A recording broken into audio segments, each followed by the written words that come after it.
Muchas gracias, Pablito. Primero, Orlando, quiero felicitarte porque creo que enriqueciste mucho la charla con respecto a las primeras versiones que conocimos algunos de tus profesores y la mejor forma de crecer es ser muy receptivo con las cosas o las sugerencias que te hacemos, que eso van a enriquecerlos a ustedes, los pueblos, eh, a diferente nivel. Yo tengo dos comentarios y una pregunta que les voy a dejar a los pueblos para que contesten más adelante si quieren. Y es lo siguiente, y es que la ventilación de alta frecuencia es una de las formas de hacer ventilación mecánica que más controversia está generando en la actualidad. Eh, y cuando uno ve un poquito el origen de la controversia, realmente ha partido en una proporción importante de las investigaciones de los estudios de adultos. Y casi que uno podría decir que las intervenciones se habían dividido antes y después del 2013, cuando se publicaban el estudio Oxyley y el Oscar que tú comentabas, con una anotación especiales que se publicaron en la misma revista con 8 días de diferencia. Uno por el grupo europeo, otro por el grupo americano. Entonces, en ese sentido, antes del 2013 veníamos usándola con mucha frecuencia, como una estrategia segura, aprendida, sobre todo del grupo de neonatos, porque yo creo que en neonatología, digamos, no tienen duda de su utilización y nos han enseñado, pues, a la parte inicialmente pediátrica, a utilizarla. Información y enseñanza que no pudimos lograr transmitir a adultos porque cuando ellos empezaron a utilizarla, los resultados pues no les fue bien. Cuando uno analiza un poquito a fondo la contravía de Oscar y Oxylate, el Oxylate, que fue el trabajo de Ferguson en el grupo de Estados Unidos y Canadá, se da cuenta que tiene o ingresaron pacientes muy graves, muy enfermos, que necesitaban más vasopresores, más sedantes, más intervenciones, comparado con el grupo Oscar. Y en el Oxylate usaban ellos el sensor Medis 3100B y en el Oscar usaban el R100. Pero aunque los dos, digamos, en uno aumentaba mortalidad, en el otro no tanto, en los dos había un común denominador y es que existía mejoría en la oxigenación. Entonces, el modelo que tú presentabas de enero de este año empieza a explorar un camino hacia el por qué esas diferencias tan importantes entre los niños y los adultos. Y esa es la pregunta que en principio les voy a dejar a los fellows para que ahora la contesten si quieren después de que intervengan otros profesores. Y es lo que algunos creemos y es cuál es el papel que tiene el ergotrauma o el poder mecánico sobre los desenlaces inadecuados que estamos teniendo, que muchos creemos que ese puede ser el punto a discutir y es cuál es el rol de la potencia o el poder mecánico en los malos desenlaces que están teniendo los adultos. Y creo yo que un, es el mejor ejemplo de que la ventilación mecánica mal utilizada también mata. Y la ventilación mecánica bien utilizada posiblemente tiene unos desenlaces diferentes. Vamos a poder discutir mucho alrededor de todo este tema, pero yo creo que hasta que no tengamos el prospect, no se va a aclarar o no se va a aclarar mucho de las inquietudes que hay. El prospect es un trabajo que como tú citas pues ahí a Marta Curley, que es de Boston, que lo está liderando, es un ensayo factorial, o sea, tiene muchas gallinas en el mismo corral, tiene 4 brazos interesantes, pero el tema es que está programado para acabar en el 2023, o sea que todavía nos falta un tiempito pues para tener resultados. Entonces, nada, felicitaciones Orlando, creo que fortaleciste y creciste mucho la presentación. Voy a dejarles escrito en el chat la pregunta que les hice a los residentes para que la retomemos nuevamente, para darle la palabra pues a otros profesores que quieran intervenir.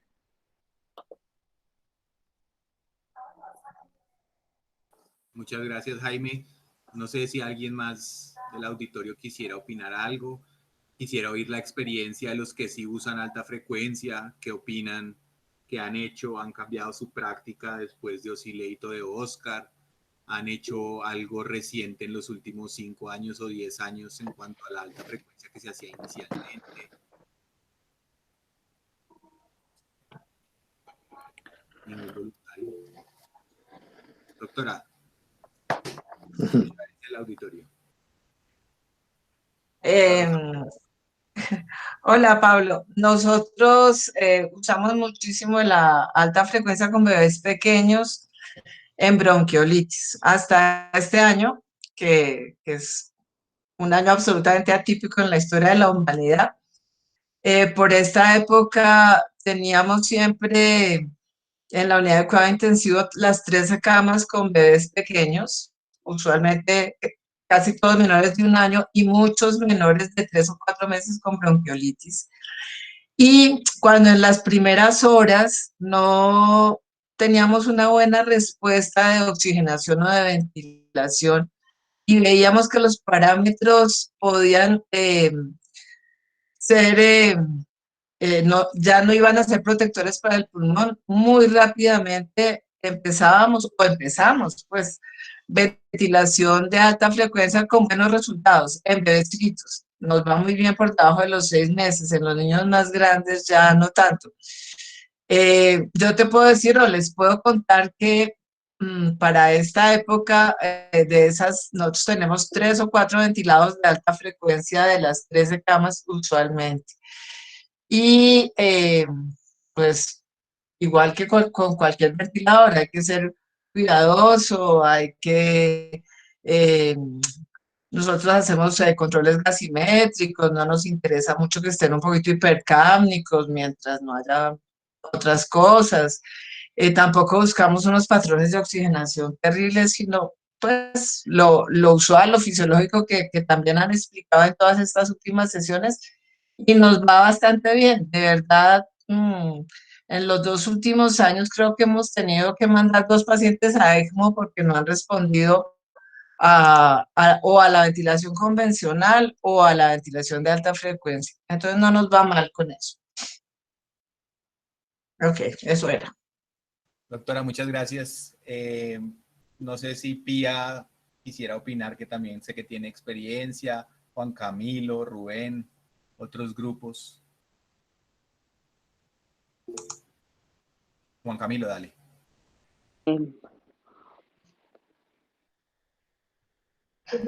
Aló, ¿me oyen ahí? Sí, perfecto. De nuevo, muchas gracias por esta invitación. Nosotros la ventilación de alta frecuencia en el Hospital General la tenemos reservada como rescate en pacientes principalmente con hipercapnias intratables o con la terapia pues, convencional, o a veces hipoxemias que también se nos hacen refractarias a las terapias convencionales y al prono y demás. Una de las cosas que después del Oscar y el Osilei nos quedó en la mente con estos estudios fue que sentimos que los adultólogos enterraron una terapia que probablemente podría ser útil en el rescate de algunos pacientes al compararla con la convencional. No creo que haya sido la mejor forma de abordar una terapia que per se se considera de rescate, pero fue lo que ellos hicieron en su momento y como dice Jaime, falta tener datos nuevos al respecto. No creo que sea una terapia, repito, para comparar con la convencional. Siempre nos quedará como una medida cuando con las terapias que tenemos a la mano no hemos podido sacar adelante el paciente. No son muchos los que terminan nuestra unidad en BAFO. De una de las cosas que hemos podido aprender últimamente mirándonos a través de los resultados de la red es que de pronto debe ser usada o después de usar otras cosas como el prono. De pronto estamos usando a veces más rápido la BAFO que el prono y eso es un error. Y eso nos ha permitido mirarlo a través de esta base de datos que les comento, que ya llevamos 2 años registrando ahí, nos permite darnos cuenta de eso. Pero de todos modos, tener en cuenta que una terapia como esta, aunque en teoría suene que puede uno meterse en la zona segura de la ventilación, usted puede poner a oscilar el paciente en la zona insegura del barotrauma o del atelectrauma y causar un daño probablemente mayor. Entonces, pensar en la BAFO no como el último escalón de una terapia de soporte respiratorio, sino que si vas por un mal camino también por la BAFO, volver para atrás y de pronto considerar que no es la terapia adecuada para ese paciente. Nosotros tuvimos o usamos dos tipos de respiradores, el SLE que no nos es muy útil en más grandecitos, por allá por encima de 6, 8 kilos ya no está teniendo buen desempeño, y el R100 que ya pues, nos puede servir para pacientes más grandes. Sin embargo, como dice Rosalba, es más en los más pequeñitos donde más lo usamos. En los pacientes de pronto con SRA muy grave y fuga aérea, en los cuales queremos hacer una estrategia de cierre de fístula con una baja media y alta FIO2, una estrategia con BAFO puede ayudar, y ahí sí en pacientes más grandes con neumonías graves puede llegar a verse, pero no es como los pacientes más frecuentes que tengamos. Juan Camilo, muchas gracias. Pía, ¿quieres opinar algo más?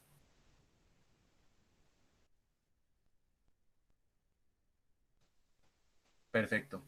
Como ven, pues este es un tema muy interesante, un tema donde ha habido fanáticos, ha habido desertores, ha habido muchos que nos quedamos al pie de la barrera y a veces sí, a veces no, una semana sí, una semana no. Realmente, pues lo que hay es muy poca información en pediatría y como decía Jaime y mencionó Orlando en su charla, probablemente el secreto está en que el pulmón es diferente y es posible que algo pueda jugar un papel, pero no les voy a adelantar la respuesta a la pregunta. Entonces, si quieren, podemos pasar al taller. Orlando, si quieres, puedes mostrarnos las preguntas para que los demás del auditorio puedan verlas.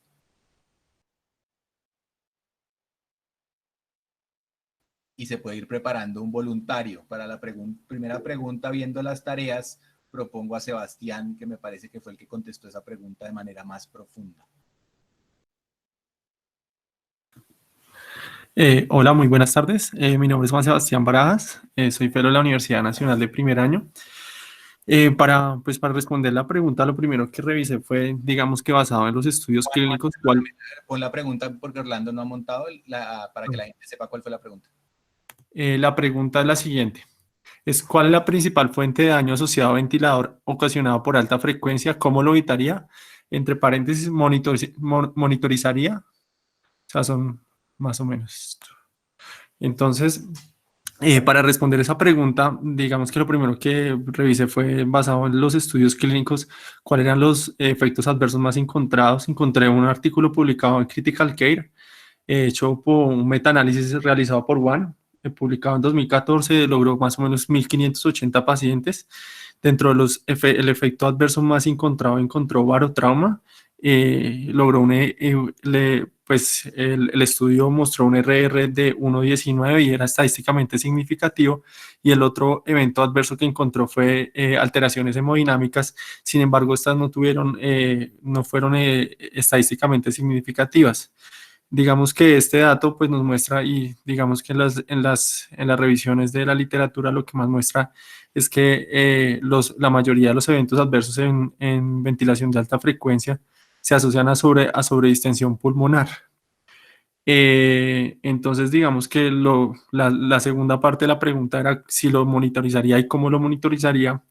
Este es un tema adicional en BAFO que tiene, pues, digamos que falta mucho por estudiar, pero pues ya tenemos algunas herramientas para vigilar la sobredistensión pulmonar, dentro de los cuales hay varios parámetros indirectos, dentro de los cuales los que encontré fue tomografía de impedancia como tal. Este es un método que, pues, digamos que el que revisé fue por una casa comercial que es Drager, en el cual mediante la impedancia, el principio de impedancia nos ayuda a mostrar cuáles, digamos, son toda la dinámica ventilatoria a pie de cama y continuamente.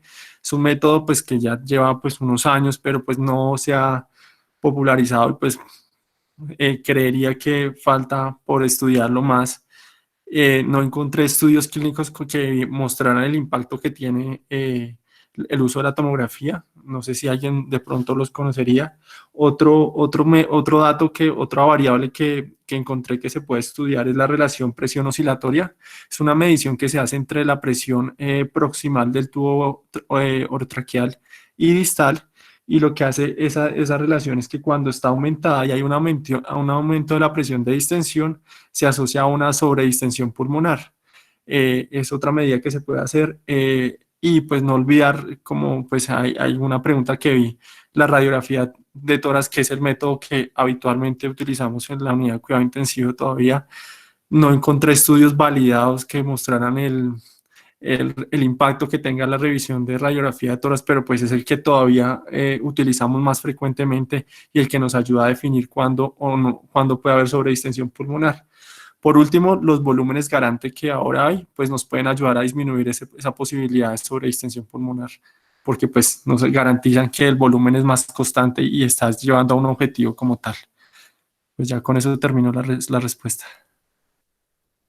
Muy bien, Sebastián, se nota que buscaste mucho y lo trataste de profundizar bien. Esta creo que es la pregunta más interesante que tiene la BAFO actualmente, que es si sabemos que el problema de la BAFO está en la sobredistensión pulmonar y ustedes ven todos los desenlaces malos que tenía Oscar y Oscillate y la razón por la que tenemos fugas de aire, eso tiene que ser sobredistensión de volumen y no hay ninguna manera convencional de medir ese volumen. Ahí al final cuando hablabas de volumen garantizado, ten cuidado porque el volumen garantizado solamente será el volumen garantizado de la oscilación, no el volumen garantizado del pulmón total, que es el que realmente va a reventarlo y el que le hace daño. Entonces, ten cuidado con eso y en principio esa es una de las preguntas y creo que es hacia donde tiene que ir la investigación y es mirar cómo hacemos para medir los volúmenes pulmonares de una manera objetiva, manteniéndolos en un rango adecuado. Hemos entendido la ventilación convencional que parte del secreto está en no sobredistender el pulmón y tenemos hoy en día bastantes herramientas. En BAFO nos hemos quedado un poco atrás porque nos quedamos en el cuento de la presión y no medíamos volúmenes y no teníamos herramientas. Es posible que con ecógrafos, impedanciómetros y esas nuevas tecnologías podamos hacerlo. La pelea de las radiografías de tórax es eterna. En principio todos las usamos porque es lo que tenemos. El doctor Perdomo dio una muy buena pauta que escribió ahí en su chat, que es básicamente todas las radiografías que necesite mientras esté manipulando la presión media de la vía aérea hasta obtener el punto que quiere y de ahí en adelante por lo menos hacer una diaria para estar seguros que no está pasando nada y ante cualquier deterioro tomar una radiografía porque una de las cosas que puede pasar es que haya una fuga de aire. Entonces yo estoy de acuerdo con esa presentación. Hay grupos, por ejemplo el doctor Rinensberger de Bélgica pelea mucho con las radiografías de tórax, que eso nunca ha sido validado, que es un poco lo que tú contaste, que también buscaste y no viste. Y es real, o sea, nadie sabe si hay que contar por delante, por atrás, por un lado. Mucho lo hemos aprendido los neonatólogos que nos lo enseñaron con los años, pero realmente cuando vas a buscar la validación de esa información no existe y es poco probable que funcione en la medida que sabemos que las radiografías de tórax ¿Algún otro profe quisiera comentar alguna otra cosa? Sí, Pablito, ahí hay un tema importante que estaba contestando Juan Sebastián y quiero que se extienda un poquito más en la respuesta y Juan Sebastián, hagámosla un poquito más profunda. La tomografía de impedancia eléctrica es una estrategia que en pediatría pues no tenemos cómo usarla, no tenemos cintas que se puedan usar en pacientes menores de 40 kilos. El tema de la placa de tórax no solamente es fundamental, es necesario como herramienta de seguimiento en ventilación, y no solamente convencional, sino en BAFO. Y lo que se ha extrapolado de neonatos es que esté entre 8 y 10 espacios. Pero de alguna manera, la pregunta que les hacía, Juan Sebastián, y si quieres continuar tú con esa misma línea, que es hacia donde vamos un poquito, si ese pulmón está sobredistendido en BAFO, lo tienes con 10 o 11 espacios, o excesivamente negro, porque no solamente vamos a ver el tema de los espacios, tomando un poquito la línea que está diciendo pues Pablito, ¿cuál puede ser el rol pues que tiene ese poder mecánico, esa potencia mecánica sobre el daño que puede inducir ese ventilador? Pues digamos que lo que entendería, doctor, es pues cuando hablamos de la posibilidad de ergotrauma, digamos que es en resumen del strain y del estrés, al no tener la posibilidad de medir la repercusión de la aplicación de esa potencia que estamos generando desde el ventilador hacia el paciente, pues la preocupación es que podríamos estar haciendo un daño del cual no estamos no estamos dándonos cuenta minuto a minuto, como si podemos, por ejemplo, en ventilación convencional tener ciertos parámetros continuos que nos ayudan a medir esa posibilidad de daño por ventilador. Lo vería desde ese punto de vista, no sé si probablemente habrán otras consideraciones. Claro, claro, y ya damos la palabra a tus compañeros, pero ahí creo que es importante no confundir conceptos, ¿no? Digamos, en el término de strain y estrés, hacen parte de esa injuria pulmonar inducida por la ventilación mecánica. Recuerda que el poder mecánico o la potencia mecánica, como la llaman algunos, es la magnitud de esa energía que transfiere el ventilador mecánico al paciente y que se correlaciona pues claramente con la presencia de Billy, y que en últimas ese parénquima pulmonar está buscando disipar esa energía en cada ciclo respiratorio minuto a minuto. Por lo tanto, ese poder mecánico depende fundamentalmente de la ecuación de movimiento, ¿cierto? Del aparato respiratorio. Sí. Y la ecuación de movimiento del aparato respiratorio, sabes que tiene un componente de retroceso elástico y un componente de presión debido al movimiento. Entonces, en últimas, esa potencia mecánica, esa disipación de esa energía, es lo que muchos creemos explica, por lo menos en parte, el por qué los desenlaces en BAFO en adultos son tan diferentes a los que encontramos en niños, porque en niños creo que el gran problema que tenemos nosotros es una evidencia posiblemente débil en términos de diseño. El trabajo del grupo de la India que mostraba Orlando es de los pocos ensayos clínicos que conocemos del tema y los desenlaces de ellos fueron buenos porque es un grupo con experiencia. Entonces creo que esa injuria inducida por la ventilación mecánica está relacionado con una mala experiencia de su uso. El grupo Oxirey arrancaba en promedio 32 de presión media en la vía aérea. Yo creo que en 20 años que le hemos usado eso, lo hemos puesto una o dos veces, 32 o 33 de media. Entonces sí creo que en gran parte ese poder mecánico se asocia a los desenlaces, particularmente con la heterogeneidad del pulmón, por las lesiones por apertura y cierre císticos en un pulmón heterogéneo, con volúmenes pulmonares y funcionales también heterogéneos, y también pues un estrés temprano. Entonces, digamos que lo importante es que esa energía que le estamos dando posiblemente se está disipando de manera inadecuada y está induciéndole ese daño al paciente inducido por el ventilador. Por eso yo insisto mucho en que en ese último artículo que presentaba Orlando, y recojo un poquito las palabras que Juan Camilo decía, y es que puede ser una buena terapia de rescate, o sería más como una terapia de rescate luego de superar muchas otras intervenciones en esos pacientes, con índices de oxigenación que tampoco estén ya en el extremo que el paciente está a punto pues de fallecer. Entonces, alguna vez discutíamos con Mauro Fernández si 13 u 8, de acuerdo a las descripciones originales de John Arnold, era un buen índice de oxigenación para arrancar. Y posiblemente en ese rango nos hemos quedado entre 13 y 8 para considerarlo. Y cuando usted va a empezarla, debe empezar con la presión media en la vía aérea que sea en principio entre 4 y 5 puntos por encima de la que tenía en convencional, para que usted tenga o evite darle una presión excesivamente elevada pues, a ese paciente. Entonces, digamos, ese es el complemento un poquito de lo que tú contestabas para darle pie, Pablito, a que continuemos pues con el taller. Muchas gracias. Realmente esa es la pregunta tan interesante que tiene la BAFO en pediatría, y que esa vaina de traslapar información de adultos a veces nos hace tanto daño. Es que probablemente los niños sí sean capaces de absorber toda esa energía por sus características anatómicas. Veremos qué nos dice el estudio a largo plazo. La segunda pregunta, el doctor Perdomo hace un comentario en el chat, perdón, interrumpo, es que él habla de que las vías aéreas, de los calibres de las vías aéreas podrían atenuar mucho más ese poder mecánico que cae sobre el sistema y pues llegar mucho menos movimiento hacia el alveolo. Sigo insistiendo en que pareciera que el problema está más en la sobredistensión del pulmón, no, porque el volumen que le llega al alveolo final sigue siendo la presión media de la vía aérea. Digamos, varía un poco el strain que se le genera, pero el poder que va a recibir lo va a recibir igual.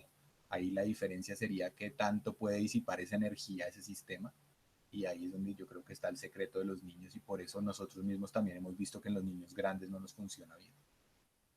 Y hay otra cosa que está preguntando ahí, Iván, que es profundamente lógica y no quiero dejarla pasar desapercibida, Pablito, y es si deberíamos inventarnos una fórmula de poder mecánico para la BAFO, porque en la fórmula de poder mecánico, de potencia mecánica, es esa ecuación de movimiento multiplicada por la frecuencia respiratoria y la variación del volumen tidal. Entonces, esa frecuencia respiratoria que ya es diferente en BAFO, significa que ya no estoy lesionando 15, 20, 25 veces por minuto un pulmón, sino 400, 500 veces.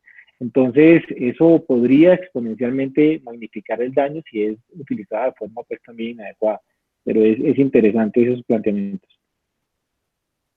Poco sabemos a pesar de los años. Bueno, la siguiente pregunta es una pregunta de programación muy interesante porque yo la hago generalmente porque veo que los residentes patinan mucho en este escenario, que es el escenario de las hipocapnias. ¿Cómo se baja, digamos, el soporte oscilatorio de un aparato de alta frecuencia? No sé si hay algún voluntario.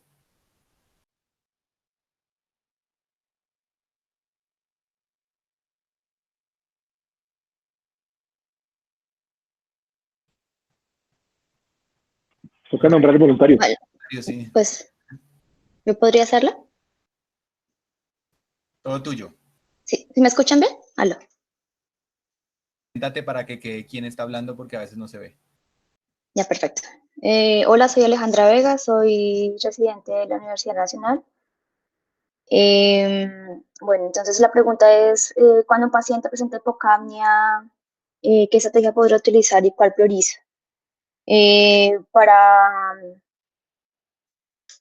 Perdón. Bueno, realmente para aclaramiento de CO2 existen dos estrategias, que una es la amplitud, cambios en la amplitud, y la otra es cambios en la frecuencia, en este caso los hertz que se le ofrezcan al paciente.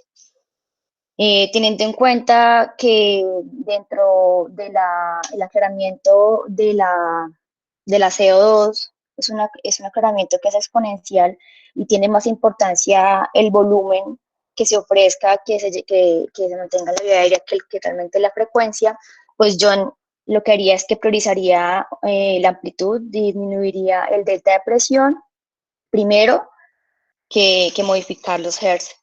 Pues eso es lo que porque realmente tendrían un mejor efecto en cuanto al aclaramiento del CO2.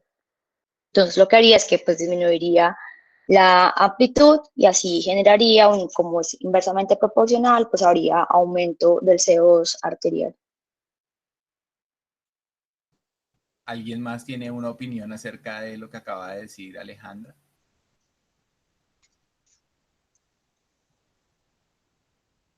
La pregunta usualmente se contesta en cuidado intensivo como depende. Si uno empieza generalmente con depende, dice el doctor Perdomo, casi siempre le atina. Entonces, generalmente hay que pensar en por qué tiene los parámetros que tiene y si el CO2 está bajando de una presión de un CO2 alto que están tratando de manejar o si es la primera vez que montan el ventilador al niño.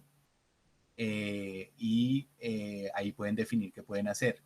Muchos escenarios, por ejemplo, vemos que están desesperados con el movimiento de CO2 y empiezan a bajar las frecuencias a valores que no utilizaríamos en esa edad. Y en ese caso, la mejor estrategia sería volver primero a la frecuencia habitual de esa edad antes de bajar el delta de presión. Sin embargo, bajar el delta de presión también es una estrategia. A la larga, ambas estrategias van dirigidas a tratar de bajar el volumen de CO2 o lo que llaman el volumen de alta frecuencia. Tienen que tener cuidado y aprovechen, digamos, las nuevas herramientas que tenemos a la mano, y es que bajar la presión no siempre implica que hayan logrado una meta de bajar el soporte. Es lo mismo que le pasa a uno a veces cuando tiene presiones y que uno baja 2 puntos a la presión y va y mira y no logró nada sobre el cambio del volumen. Entonces tienen que, ojalá, lograr un impacto en el volumen. ¿Cómo se hacen los ventiladores modernos? Pues ellos miden volúmenes corrientes, entonces uno puede mirar que el volumen corriente que tenía y el que tiene ahorita, o la de CO2 que tenía y la que tiene ahorita, haya bajado en algún porcentaje para esperar que haya una mejoría en el CO2. Pero en los ventiladores que no tienen estas estrategias de mediciones de volúmenes, lo hacíamos con la oscilación, que tanto estaba oscilando el niño. Entonces, si estaba en las rodillas y el CO2 está en 20, pues háganlo subir ahora que solamente oscila hasta las caderas para que suba el CO2. O sea, no se peguen tanto de los valores de la presión que mueven, sino vean que el impacto sea real sobre la mecánica del movimiento de volumen. Acuérdense que ese movimiento de volumen es básicamente el que va a lograr realmente hacer un cambio en el CO2. Ahí, Pablito, me gustaría complementar otra cosa que creo que es muy importante para los pelos, y es que en general, cuando uno revisa de la mayoría de recomendaciones, uno trata de no mover frecuencia respiratoria y modificar amplitud. que le da un rango muy amplio. Digamos que el Hertz, uno se mueve de 6 a 10 Hertz, mientras que en amplitud habitualmente es 3 veces la presión de la vía aérea y de ahí para arriba baja y sube uno buscando la meta que tiene. Pero creo que lo más importante que deben tener claro los celos es que esto no se modifica como se modifica en convencional. Es decir, usted en convencional puede hacer 2, 3 cambios en un turno y en un momento dado pues es permitido. Acá es cada 12, cada 24 horas, porque en la medida en que usted esté cambiando con demasiada frecuencia su meta, puede llegar estar generando mayor daño. Y lo otro importante es que acordémonos que en BAFO no hay que aspirar de rutina, porque si aspiramos de rutina, usted está aquí perdiendo todo el reclutamiento alveolar que había logrado durante horas. Entonces, solamente, como les está mencionando Pablo, buscar aspirar cuando ya esa vibración no está llegando hasta la meta que usted se trazó, que en pediatría oscila entre la rodilla y la cadera. Entonces, si eso no está ocurriendo, ahí es donde se dice, debo aspirar a este paciente. Y lo otro es que tenga pues presente el tipo de ventilador mecánico que tiene. Si usted tiene un oscilador, realmente es un abafo como tal. Usted sí, modificando amplitud, está modificándole sí o sí el volumen tidal. Pero si usted tiene uno de flujo intermitente, porque los de jet ya no están en el mercado, de flujo intermitente usted no necesariamente modifica eso. Entonces hay que tenerlo presente porque uno de los grandes errores que uno ve es que estamos modificando muy frecuentemente estrategias y en últimas eso no llega a un buen desenlace o a lo que usted quiere en un momento dado, recordando siempre el principio que hemos hablado y es que la normalidad gasimétrica no necesariamente es una meta en ventilación mecánica. Perfecto, muchas gracias. ¿Alguien más tiene alguna opinión? ¿Hace algo diferente? Perfecto. El tercer escenario es en que van a usar BAFO ahora que ya estudiaron y ya vieron todo esto. Hola, buenas tardes, doctor. Si quiere, yo la puedo responder. Dale, dale. Bueno, muy buenas tardes para todos. Mi nombre es Shey Chacón, yo soy residente de la Universidad de La Sabana y buscando un poco ya como las indicaciones precisas de la BAFO, una de ellas es que tengamos un SRA con un índice de oxigenación mayor de 13, que sea, digamos, en 2 gases consecutivos con una diferencia aproximadamente de 6 horas entre uno y el otro. Una segunda indicación sería una falla respiratoria tipo 1 o 2 con un fracaso de las metas en gasimetría, con una presión plato mayor de 35, un PP que esté mayor de 12 o que tengamos una FiO2 más del 60%. De igual manera, pues, digamos, es un modo ventilatorio que sería muy útil en los síndromes de fuga de aire, neumotoras, neumomediastino, y así como en términos generales, cuando tengamos trastornos de oxigenación muy severos, hipercapnias severas y pues presiones de la vía aérea mayor de 20, son algunas de las indicaciones que tendríamos para contemplar este modo ventilatorio. Una pregunta. ¿Tú pondrías a todos los pacientes que tengan fuga de aire en ventilación de alta frecuencia o es en algún escenario en particular?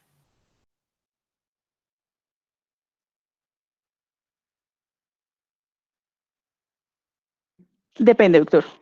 Muy buena respuesta. Aló. Respuesta exitosa. Depende de la causa que nos esté provocando la fuga de aire también. Sí, digamos, no quiero que el auditorio se quede con la idea de que paciente que le diagnostican una fuga de aire hay que traer el ventilador de alta frecuencia. Usualmente son escenarios donde, primero, lo mejor que pueden hacer para una fuga de aire es tratar de que el paciente no esté intubado, ese es el que más le funciona. Cuando ese no funciona, entonces a veces ventilado, pero ventilado con parámetros protectores puede ser muy útil también. La alta frecuencia generalmente la reservamos para cuando estamos teniendo problemas de oxigenación importantes y necesitamos parámetros ventilatorios moderados altos, probablemente lo logramos mejor en alta frecuencia en un síndrome de fuga que no en ventilación convencional en cuanto al riesgo-beneficio. También, digamos, tiene plausibilidad biológica, evidencia poca, ¿no? Los demás escenarios ya los hablaron un poco. Quisiera que Rosalba defendiera el escenario que escribió hace 8 días para que no sea siempre yo el que lo defiende, que es el ventilador en pacientes obstructivos. Si ustedes ven la ventilación de alta frecuencia, en todos los libros dice, si usted tiene una ventilación, unas resistencias altas de la vía respiratoria, la ventilación de alta frecuencia está contraindicada. Y todos los libros de ventilación mecánica clásicos hablan de eso. Pero la doctora Rosalba nos habló de un escenario en que ella lo usa con alguna frecuencia. Quisiera que nos contara la experiencia y cómo, sobre todo, cómo lo programa para que ellos entiendan, digamos, dónde está el secreto, si es que hay algún secreto. Yo no sé si será un secreto. Nosotros ventilamos al año, no tengo la estadística aquí en mi casa, que es donde estoy ahorita, pero por bronquiolitis más o menos unos 500 y pico de criaturitas al año. Y de esas ventilación de alta frecuencia utilizamos en un porcentaje alto. Cuando reviso los datos que mandamos a la red, yo me doy cuenta que pues, debemos ser el centro que más alta frecuencia utiliza. No tengo ninguna defensa para usarlo, simplemente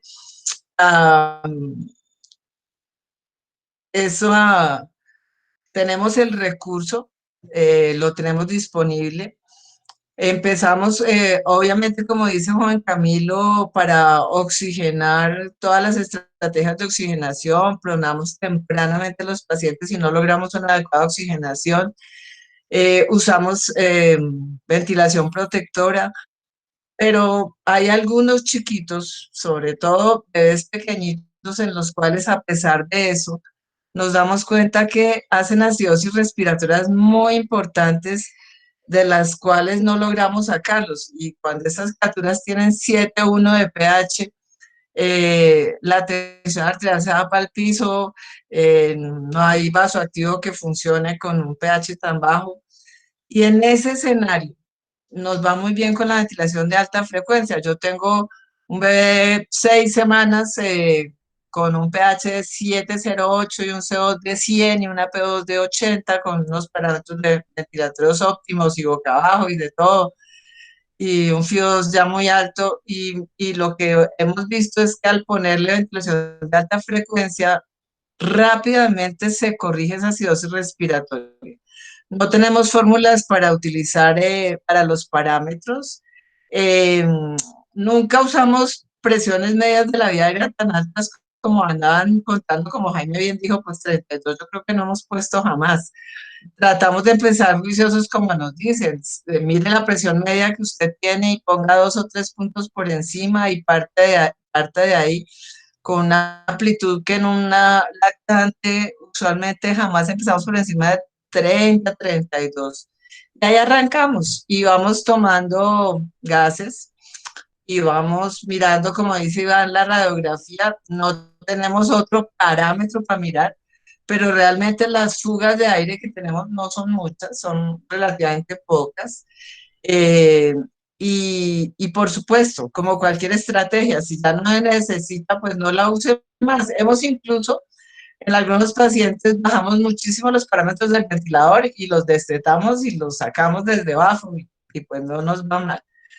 Pero pues fuera de la medición, de los resultados y de todo lo que hemos hecho en estos últimos años, en los cuales tenemos harto acceso a la ventilación de alta frecuencia, pues no tengo otra manera de defenderla, sino simplemente con resultados. Lo que nosotros tenemos es una casuística enorme porque, como les digo, cerca de 500 niños por año que ventilamos son pequeñitos por bronquiolitis, y tenemos en la época de epidemia 3 a 4 ventiladores de alta frecuencia que funcionan todo el tiempo. Y le hemos tenido que mandar a Gabriel, que es el que nos ayuda con el ECMO, cuando no resulta, 2 pacientes por problemas respiratorios, que realmente fue imposible con todo. Y la mortalidad nuestra es muy, muy, pero muy bajita. Creo que se nos muere menos de un paciente por año de bronquiolitis, o sea, tenemos por ahí una muerte cada 2 años por bronquiolitis. Y como tenemos una población cautiva, también sabemos que no son pacientes que quedan lesionados y que llegan todos los días a la unidad otra vez por problemas. Pero pues toca seguir recogiendo datos como estamos haciendo para mirar lo que estamos haciendo. No tengo otra manera de defenderla, solo decir que, como decía un profesor mío, uno con el éxito no pelea, y pues si nos va bien, pues nos va bien. Doctora, muchas gracias.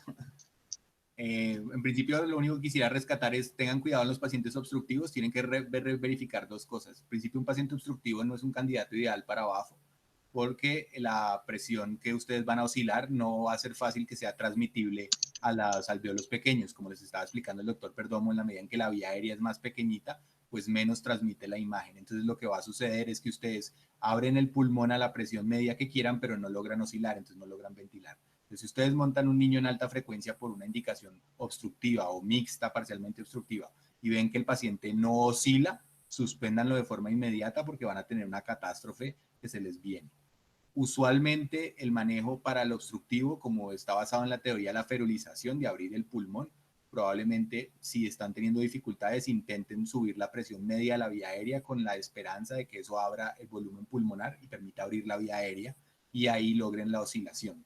Pero tienen que tener mucho cuidado porque como todos los libros dicen, está contraindicado. Entonces, esto se deja solamente para centros de alta experiencia, que tengan BAFO, que lo hayan hecho alguna vez, que lo han visto hacer. La doctora Rosalba la acaban de oír, para ella digamos que es habitual y tiene una buena experiencia. Entonces, ojo con el patrón obstructivo porque no es el patrón típico de meter a alta frecuencia. ¿Alguien tiene alguna otra opinión? Pasamos a la última pregunta. Bueno, ¿qué es el famoso DSO2? Y que es una de esas cosas que hablamos más recientemente. Buenas tardes, ¿puedo participar? Claro, César, dale. Hola, César Llanos, fellow de Cuidado Intensivo de la Universidad CES. Entonces, pues primero hay que partir de que cuando hablamos en ventilación convencional de la eliminación de CO2, está en relación con el volumen minuto alveolar, que es el producto entre el volumen corriente y la frecuencia respiratoria. Sin embargo, como yo tengo un paciente con una frecuencia respiratoria suprafisiológica, en este caso mayor a 3 Hz, que me dan mayor a 180 respiraciones por minuto, la presión, la PSO2 deja de relacionarse con el volumen minuto, entonces debo medir otro concepto que es el coeficiente de transporte de gases, en este caso del CO2, que es el DCO2. En alta frecuencia la eliminación de CO2 es más eficiente y ahí partiría la fórmula del DCO2, que es la frecuencia en Hertz por el volumen corriente elevado al cuadrado. ¿Cuál sería la aplicación clínica que le daría? Y es que cada paciente, en teoría, tiene su propio, o va a llegar a un parámetro de CO2 para lograr una presión de CO2 en los gases arteriales. Si bien se ha buscado estandarizar mediante pues, ecuaciones, ejemplo, dividiendo entre el peso en kilos al cuadrado, yo lo que podría como utilizarlo como una aplicación más práctica es que si yo le tomé a un paciente que monté en alta frecuencia unos gases y lo tengo, voy a decir un número arbitrario, con una PCO2 de 35 y el DCO2 era X, entonces cada que voy a monitorizar cómo tengo ventilatoriamente a ese paciente, tendría que buscar ese DCO2X con el que lo tenía una PCO2 en el rango que yo me estaba trazando como metas en algún momento, y así saber cuándo el paciente se está deteriorando o cuándo el paciente se está mejorando, y sería una forma de yo comenzar a ejercer cambios en los parámetros de la ventilación. Perfecto, César. ¿Cuál, según lo que leíste, son las dificultades que podría tener esta lectura, digamos, o por qué, digamos, no estamos ya todos como locos usándola ampliamente en todas las unidades? ¿O qué se necesita? ¿O dónde están las dificultades? Porque yo estoy ventilando pacientes de diferentes edades y diferentes tamaños. Entonces, si yo tengo entre el paciente más grande, más pesado, su volumen tidal es mayor y por lo tanto su DCO2 va a ser diferente a un paciente que tenga menor peso. Entonces, yo no puedo estandarizar este número para un grueso de pacientes. Sí, es una muy buena razón. Digamos que ahí podrías hacer simplemente tablas de valores por edades o por pesos y ahí, digamos, evitarías eso. ¿Alguna otra cosa que hayas leído de dificultades que tenga este sistema? No, doctor, la verdad no.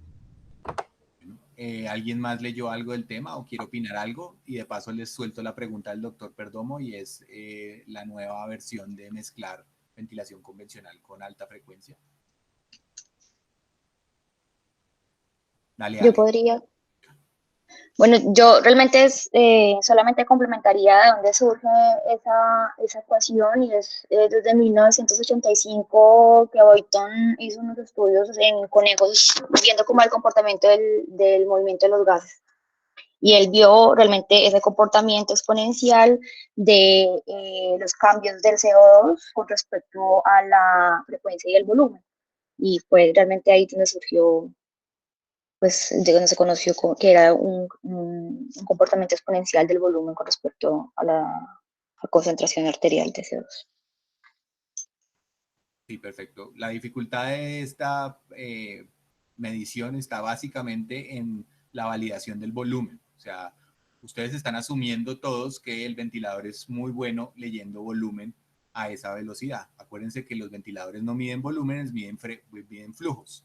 Entonces, el flujo que se produce en un sistema de alta frecuencia es bastante alto. Entonces, hay todavía bastantes grupos haciendo discusiones, sobre todo por distintas compañías, digamos, y hay cierta todavía, digamos, escepticismo a que estos aparatos sean capaces de medir realmente volúmenes a ese detalle y con esa magnitud. Algunos dicen que sí, algunos dicen que no, pero digamos que ahí podría estar otro de las dificultades que tiene el DCO2, y estoy seguro que estoy midiendo el volumen que estoy midiendo, y eso además va para cuando hablemos de CO de alta frecuencia con volumen garantizado, y cuando estén hablando de ventilaciones mezcladas, como estaba proponiendo el doctor Perdomo.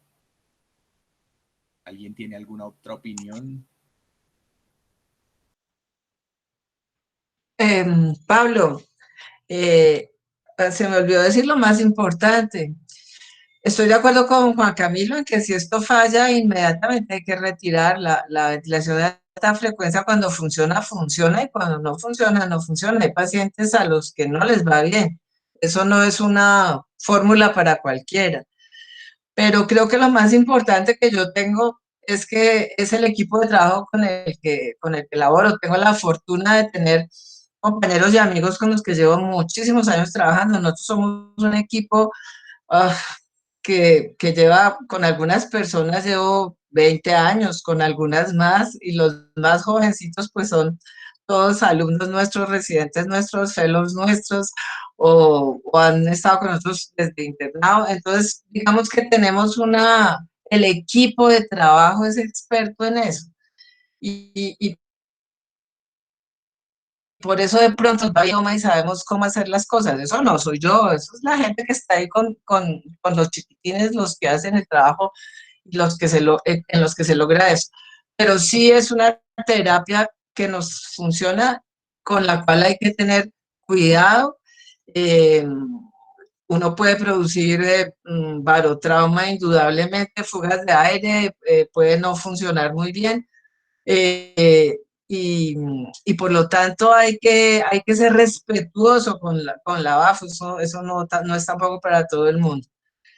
Pero creo que lo más importante es el equipo, la gente que trabaja, que tenga claridad sobre para qué sirve y cómo se hace, y de pronto por eso tenemos un buen resultado. Creo que ese es el factor principal para mí. Muchas gracias. Jaime, ¿querías mencionar algo? Sí, pues un tema muy importante, sobre todo para los fellows y la gente en formación, y es resaltar un poco algo que está diciendo Juan Camilo, y es que más o menos se sabe cuándo empezarse, y yo creo que el escenario de la BAFO es el paciente con SDA severo refractario a todas las medidas con y sin ventilación mecánica. Entonces el índice de oxigenación de 13 o de 15 puede ser una buena guía cuando esté fracasado en lo demás y posiblemente no tenga más alternativas. Pero no solamente cuándo empezarla, sino cuándo retirarla, que es otro punto importante. Lo que la mayoría de los libros dicen es que cuando usted llega a una presión media aérea cercana a 20, debe tener 5 puntos por debajo si al paciente lo pasa a convencional. Entonces, cuando estamos con presiones media aérea cercanas a 20, es cuando uno ya decide pues pasarlo a convencional, porque claramente la ventilación de alta frecuencia también induce injuria pulmonar inducida por el ventilador, y eso es importantísimo que lo tengamos claro para saberlo utilizar. Rosalvita mencionó una cosa que me parece muy, muy importante y creo que ha sido un factor diferencial con los adultos y es el papel que tiene la experiencia en los desenlaces con el uso de BAFO.